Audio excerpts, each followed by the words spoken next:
I'm Evelyn, Rusli, technology reporter for the Wall Street Journal. Here today with Wences Casares. He is the CEO of Xapo, which is a Bitcoin wallet and Bitcoin vault. Thanks for joining us today. Thank you for having me. So Wences, you have a very unique background. You came from Argentina, from sheep farms in Argentina, and somehow that inspired you to start this company, Xapo, which is this virtual currency Bitcoin wallet and vault. So can you tell us a little bit about how you got from point A to point B? Growing up in a sheep farm in Patagonia, I saw my family lose everything 3 times in one childhood. Because of inflation? One time it was because of inflation, another time it was because of confiscation of bank accounts, and the last time it was because of an enormous devaluation. And as a family, you remember that when it happens, and it takes a long time to recover. And we saw the whole country, all of our friends and family go through that. So the very first time I saw Bitcoin, it's like, wow, this is a solution to not only to my family and the people I know, but actually to more than 5 billion people around the world who don't have a solution for that today. We built something that does all of what you would need to do for the average consumer.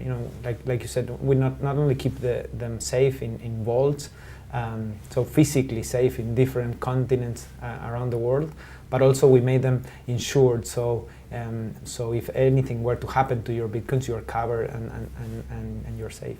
So there's a lot of skeptics out there, a lot of people who say that Bitcoin could be going to zero. What do you think is the value of this currency? I think the big value of Bitcoin is it's the best form of a universal ledger we've ever seen. Until now, the best form of a universal ledger we've ever seen has been gold. But gold is not easy accessible to a lot of people around the world. It's not easy for them to buy it, to keep it. And today, with the proliferation of the internet, of mobile phones, when you add Bitcoin on top of that, it's probably the easiest way for someone in a country where they cannot trust their currency or they cannot trust their banks to keep the fruits of their labor. And it's something they didn't have until recently. So what type of people do you see investing in Bitcoin? I think we see 2 very different phenomena going on. In the developing world, it's average people who just want to put a significant part of their savings into Bitcoin because they trust it more than their local currency or the local banks. In the developed world, is more sophisticated investors who are speculating with a very small percentage of what they have that this may be worth a lot in the future. And now you compare it a lot to gold, which in a way has been a standard for hundreds and hundreds of years. But when people are kind of considering, should I get into Bitcoin, they look at the markets on a week-to-week basis and they see the volatility. What do you think about the volatility? Is that a big risk factor for the adoption of this currency? Absolutely. I think Bitcoin for a while will remain just as volatile, incredibly volatile. How long is a while? Years. I think that for years, and until it becomes broadly adopted, it's likely to be as volatile as we've seen, and maybe even more volatile.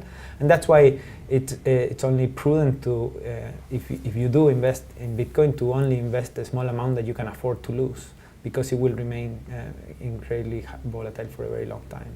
And even that volatility is still attractive, though, to people who may be in developing countries where there's a lot of inflation or deflation. So even kind of pricing in or expecting that volatility, you still think that people will find it attractive over kind of a long-term horizon? Yeah, people already do find it attractive in those places, because despite the volatility is something that you may find in a day or in a week. But so far, when you look 3-6 months in, Bitcoin has been very steadily increasing in value, and that's a better proposition to most people in those countries than having to suffer the loss in the local currency or risk it in the local banks. When it comes to Bitcoin, a lot of governments have started to wrap their heads around it and try to figure out the ways to regulate or tax it. So there's been moves by the Chinese government, by the US government, the IRS recently had a statement. What is your reaction to that? Is that a bad thing for the ecosystem, for the adoption of Bitcoin?